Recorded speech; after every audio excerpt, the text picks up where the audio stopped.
Innovar en educación empieza por responder cada cierto tiempo una pregunta simple pero fundamental. ¿Por qué educamos? La sala de clases es un espacio donde se ha luchado contra la ignorancia, para mantener el orden, reproducir un sistema social, formar trabajadores o ciudadanos informados. Hoy, la realidad es distinta. ¿Contra qué luchamos?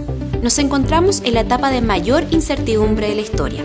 Necesitamos naciones capaces de resistir las crisis económicas, cumplir demandas internas, integrarlas con el mundo, con los cambios tecnológicos y comprometidas con la seguridad de las futuras generaciones. En un mundo cada vez más conectado y saturado de información, nos dicen que necesitamos estudiantes y trabajadores flexibles, autónomos, responsables, capaces de responder a problemas concretos, con conocimientos cívicos, económicos, conciencia global y transcultural. Pero lo más importante, que todo esto pasa por la enseñanza del profesor. En realidad, no es tan difícil. Para entender lo que está pasando en el mundo, podemos empezar con un ejercicio simple. Observar a los estudiantes de hoy. A través de YouTube, Twitter, Tumblr, la blogosfera o Facebook, muchos de ellos están creando, compartiendo y evaluando información que hoy circula en la red. Si tienen un problema con el celular o quieren aprender algo nuevo, pueden resolverlo rápidamente en Yahoo Respuestas, Taringa o en un montón de foros virtuales colaborativos. La ficción, las aplicaciones para celular y los videojuegos son muchas veces fuente de información alternativa con la que los estudiantes pueden aprender. ¿Sabías que Harry Potter puede propiciar el pensamiento político y que el juego de estrategia Age of Empires, geografía, sustentabilidad y organización social? Esta es su propia forma de integrarse en la era digital. Visualidad, rapidez, interactividad, narratividad, humor, algo que echan de menos al volver a las salas de clases. Pero estos conocimientos por sí solos son insuficientes. Es aquí donde el profesor juega un rol clave. ¿Has oído hablar de las habilidades y competencias del siglo XXI? Son las aptitudes que necesitan dominar los estudiantes de hoy para insertarse en la vida y el trabajo que les tocará vivir. El mundo es distinto al que conocimos y la educación ya no puede basarse solo en entregar contenidos, memorizar información, ni mucho menos dictar. El acceso a la información dejó de ser el principal problema.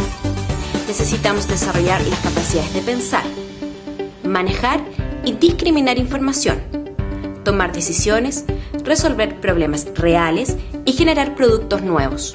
Estas habilidades están relacionadas con 3 roles que los estudiantes deberán jugar al mismo tiempo, hoy y en el futuro. 1. El creativo. Genera ideas originales o crea nuevas asociaciones entre ideas, objetos o procesos existentes.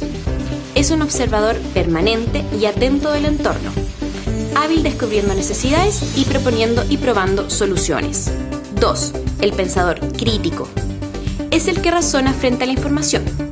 Evalúa los distintos puntos de vista, la confiabilidad de la información y toma las decisiones basadas en el razonamiento y la documentación. 3. El colaborador. Es un experto trabajando en equipos heterogéneos. Flexibiliza su rol según las necesidades del grupo y respeta el aporte de cada miembro. Se compromete con el éxito del conjunto y asume una responsabilidad compartida. ¿Por dónde empezar? Integrando estos roles en la mayor cantidad de actividades, trabajos y evaluaciones posibles, empleando rúbricas adaptadas a las habilidades del siglo XXI. Aplicando los contenidos a situaciones y problemas de la vida real. Conciliando el desarrollo de estas habilidades con el currículum. Recuerda, tus estudiantes vivirán en un mundo que aún desconocemos e incluso puede que estudien carreras que hoy no existen. La educación ya no se trata de memorizar, sino de cultivar las habilidades del pensador crítico, el colaborador y el creativo. Internet y las redes sociales son mucho más que una tendencia, son plataformas que están transformando la forma en que aprendemos. Trabajamos en conjunto y compartimos el conocimiento, y que no podemos desconocer. Y lo más importante, el rol del profesor es más que nunca fundamental, no solo como mentor, sino como validador de sus habilidades, ya que finalmente estamos enseñando a los alumnos a aprender y pensar por el resto de su vida.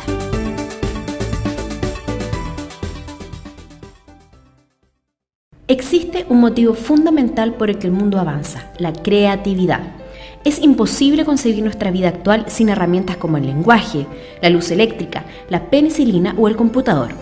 Todos hallazgos de hombres y mujeres creativos que definen lo que somos, lo que hacemos y también lo que podemos llegar a ser. Hoy vivimos en un mundo tecnológicamente más desarrollado, saturado de información y mucho más competitivo que el que conocieron Galileo Galilei, Marie Curie o Thomas Edison, y necesitamos dar respuesta a un sinnúmero de problemas que emergen y cambian cada día.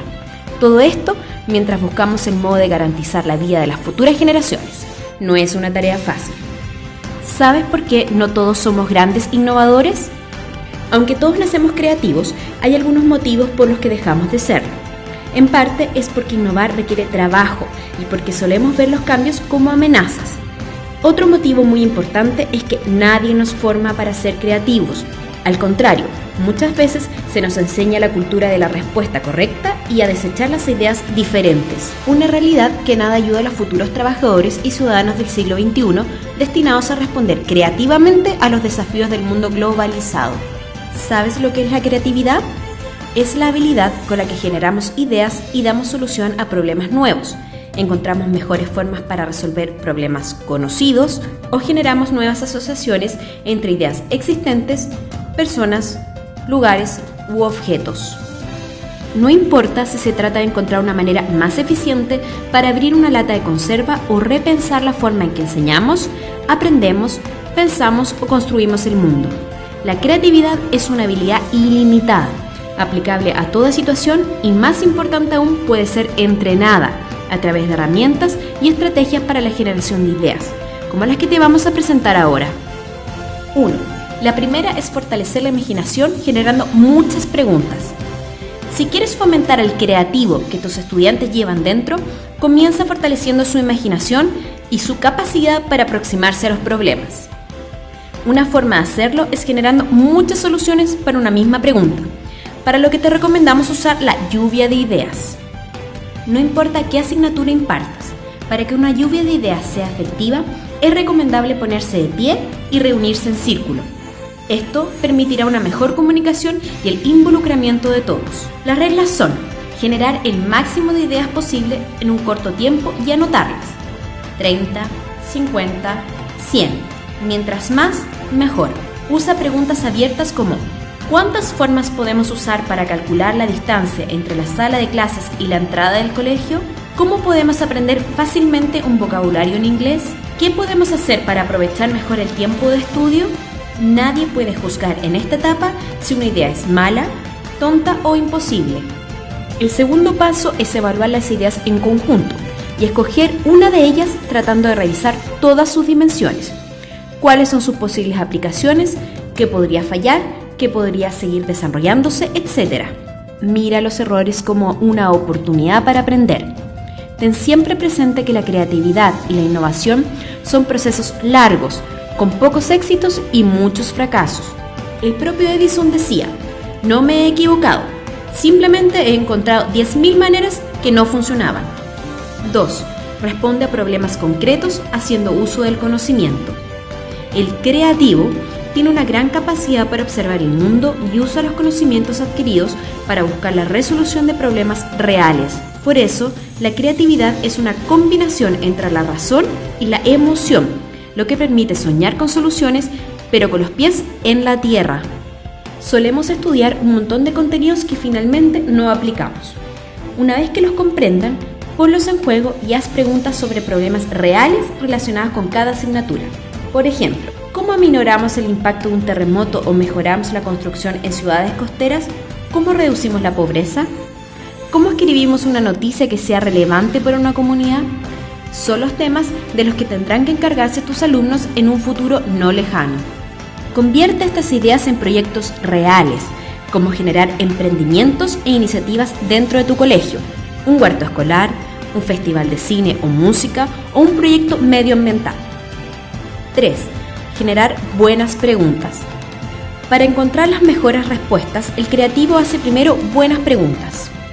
Un cuestionamiento inesperado puede gatillar un nuevo campo de conocimiento, como Isaac Newton cuando pensó en la gravitación universal preguntándose: ¿por qué los objetos caen al suelo?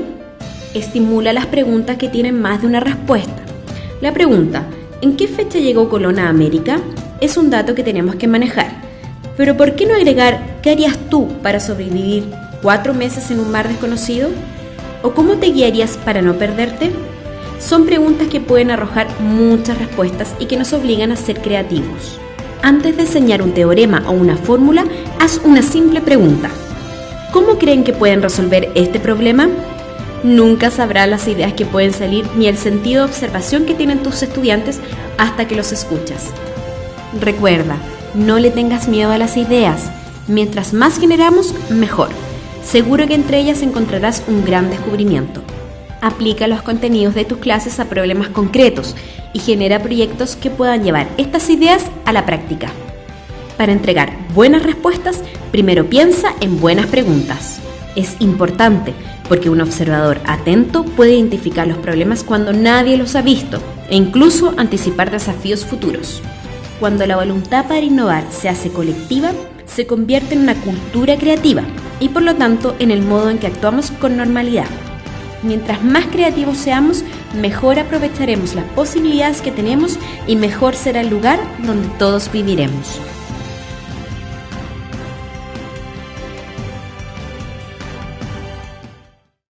La educación trabaja básicamente para 2 objetivos.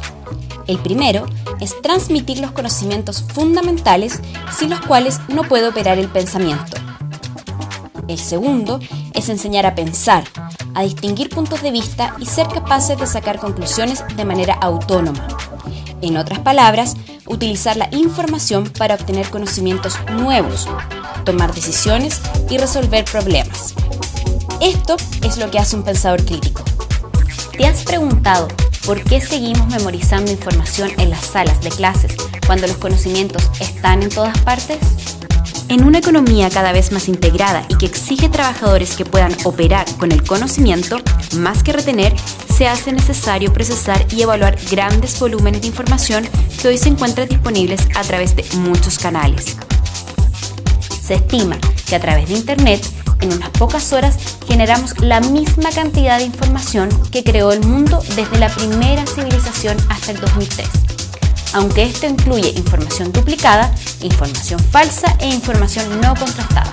Para enfrentar esto, el pensador crítico genera el conocimiento a partir del análisis de muchas fuentes de información, puntos de vista, argumentos y teorías, sin comprometerse inicialmente con ninguno.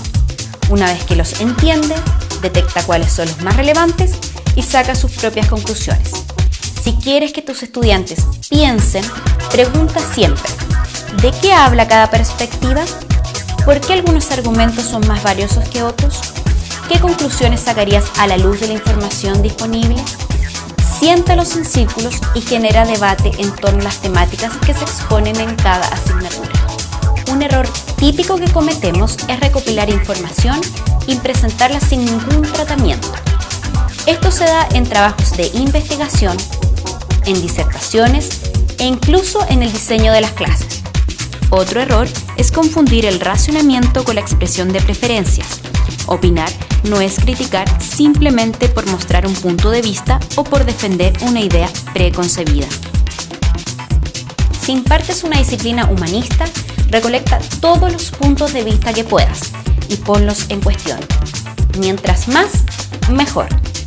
Si enseñas ciencias, invítalos a desafiar las teorías existentes.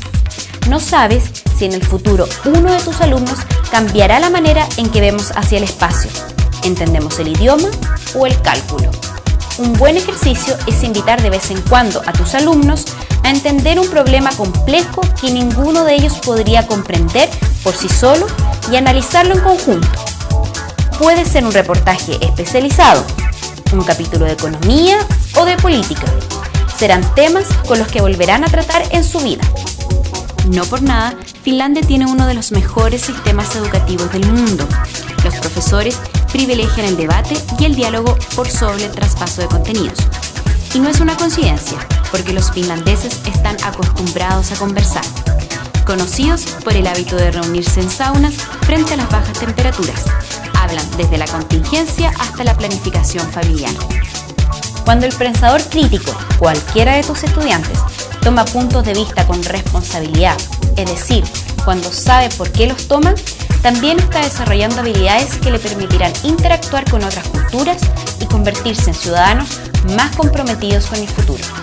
Para razonar efectivamente, el pensador crítico también debe dominar los procesos de inducción y deducción. Usas el pensamiento deductivo cuando pides a los estudiantes determinar la naturaleza de algo, basados en un conjunto de evidencias como concluir que eres el segundo hermano porque habías dicho que tenías un solo hermano mayor. El pensamiento crítico usa el pensamiento inductivo cuando crea una generalización a partir de un conjunto de hallazgos, como determinar que las hojas son verdes porque todas las del patio lo son. Es el método que usan las ciencias naturales y humanas para descubrir el mundo. Lo ideal es que en un trabajo ocupemos un 30% del tiempo en buscar fuentes y un 70% en el análisis. Sin buenos profesores, pensadores críticos capaces de enseñar a razonar y evaluar los aprendizajes, no se puede construir una buena clase. Recuerda que el éxito de la educación dependerá de la efectividad del profesor para enseñar al estudiante a pensar por sí mismo, una habilidad que perdurará por toda su vida. En definitiva, necesitamos un sistema educativo donde los alumnos no siempre estén de acuerdo con los puntos de vista expuestos por el profesor. No importa si no dicen lo que esperamos escuchar. Lo relevante es que utilicen el pensamiento crítico para tomar decisiones informadas y responsables. ¿Has pensado en la forma en que los estudiantes se distribuyen en la sala? Se sientan en filas, mirando el pizarrón, poniendo atención al frente, muy ordenados, en teoría. Lo que realmente pasa es que se revuelven en sus puestos, giran para conversar o se agachan para que el profesor no los vea, revelándose a la forma y a la disposición que la sala los ha ordenado. Solemos evaluar a los alumnos de manera individual, aunque la resolución de los problemas complejos de las naciones y trabajos en un mundo interconectado necesita grupos humanos que puedan solucionarlos de manera colaborativa, haciendo uso de habilidades como el pensamiento crítico y la creatividad, algo para lo que no solemos formar a nuestros estudiantes. Cuando hacen trabajos grupales, usualmente se reúnen, conversan un rato, se divide la pega, se preguntan las dudas por chat y luego llegan a clases a juntar lo que cada uno ha hecho. Esto produce peleas, incoherencias en el contenido y que siempre hay alumnos que trabajen más que otros. Esto puede llamarse trabajo en grupo, pero no trabajo colaborativo. En el siglo XXI, el trabajo individual solo servirá a los estudiantes si se convierten en un solitario cuidador de faro, porque ningún trabajo en la actualidad se basa exclusivamente en el esfuerzo individual. El éxito de los estudiantes en el futuro dependerá de su capacidad para trabajar en equipos colaborativos y multidisciplinarios. ¿Has oído hablar del concepto sinergia? Esta palabra significa que el producto del esfuerzo conjunto, organizado, bien integrado y motivado, reporta mucho más que el trabajo aislado de cada una de esas mismas personas. Es como en un club de fútbol, que no puede solo dedicarse a buscar a los mejores jugadores, sino a quienes pueden funcionar mejor en colectivo y en distintos roles para dar los mejores resultados. El integrante de un equipo debe convertirse en un personaje que llamaremos el colaborador, la mezcla perfecta entre una bola de plasticina y una pieza de Lego, ya que sabe moldearse y adaptarse a un ambiente de trabajo, pero al mismo tiempo sabe cuáles son sus talentos a entregar y sus debilidades, que deben ser complementadas por su equipo. De manera individual, el colaborador debe dominar las competencias que demanda una tarea encomendada, tener la capacidad de solucionar los problemas que se presentan de forma crítica y creativa, sobreponer los intereses del equipo antes que los propios y poseer grandes habilidades interpersonales, siendo la comunicación la más importante. Esto presupone una actitud de apertura, que podemos lograr cuando nos reunimos en círculos o en mesas redondas. Pero el colaborador necesita a muchos de su especie para desenvolverse. ¿Cómo hacemos que el equipo colaborativo funcione? Primero, tener claro el tema en el que se trabajará. Por ejemplo, en un proyecto sobre animales. ¿Cuál es el tema? ¿Estudiar su comportamiento? ¿Cuidarlos? ¿Buscarles un hogar? Segundo, que no solo se tenga que recabar información, sino que se deba resolver un problema. Que el equipo esté obligado a debatir y dar sus puntos de vista. ¿Cómo hacer que los perritos consigan que los adopten? ¿Qué características deben tener los dueños? Para esto no sirve solo tener claro la alimentación, el cuidado o las características de la raza, sino armar una metodología que funcione con el grupo. Tercero, que el trabajo contemple la creación de un producto concreto. Siguiendo con el ejemplo, más allá de armar un plan para la adopción canina, crear una página web para la adopción de perritos o se decida trabajar con instituciones o dueños de animales. Una forma de evaluar si el trabajo del equipo rindió frutos, independiente de los resultados, es observar 3 puntos concretos en el producto y la metodología. 1. Si los estudiantes tienen responsabilidades compartidas que más allá de ayudarse mutuamente, los alumnos desarrollen trabajos o respuestas comunes, luego de discutir en pares o en grupos más grandes. 2. Si tuvieron que tomar entre todos decisiones trascendentales del contenido, proceso o producto de su trabajo. Si esto lo llevó a discutir, a estancarse o a ir más allá y trabajar más duro. 3. Si su trabajo, a pesar de planificarse en grupo, implicó la distribución de tareas de responsabilidad individual, trazando una red de interdependencia. Si tus estudiantes lograron organizarse para entregar lo mejor de sí mismos a través de un trabajo colaborativo, hubo sinergia. Si hubo sinergia, el producto resultante será valioso. En el colegio, este producto puede significar una buena nota, pero la vida laboral puede resultar en la solución de los problemas del país y del mundo.